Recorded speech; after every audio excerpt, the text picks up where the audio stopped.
ওই যে রান্না করতে পারিনি, তাই দুজন মিলে বেরিয়ে পড়েছিলাম লাঞ্চ করতে। কোথায় যাব অনেকক্ষণ থেকেই ভাবছিলাম।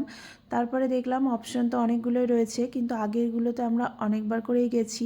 তো এটাতে আমাদের ফার্স্ট টাইম, কারণ কালী পুজোর টাইম এটাতে মানে লম্বা লাইন ছিল, আমরা ঢুকেও বেরিয়ে আসতে হয়েছিল, খাবার কোনো সুযোগ পাইনি। এটা আমাদের দুবরাজপুরের নতুন একটা রেস্টুরেন্ট খুলেছে, পার্বণ নাম।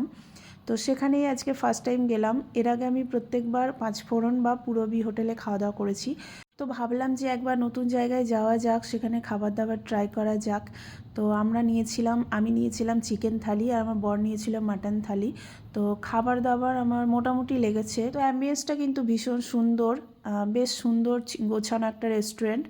আর তোমরা কে কে গেছো এটা তো অবশ্যই কমেন্ট করে জানিও। ওখান থেকে বেরিয়ে আমরা একটু গেছিলাম নার্সারিতে। ওর থেকে একটু কাছেই আর কি একটা নার্সারি আছে, বিষ্ণুপ্রিয়া নাম। তো এখানে এর আগেও আমি অনেকবার এসেছি, আগে গাছ টাছ নিয়ে গেছি। তো এখানে এসেছিলাম একটু দেখার জন্য, আর একটা মানি প্লান্ট নেওয়ার ছিল। তো সেরকম খুব একটা ভ্যারাইটিস কিছু দেখলাম না গাছ, আর এখন আমি গাছ খুব একটা বেশি নেবও না, কারণ জায়গা নেই।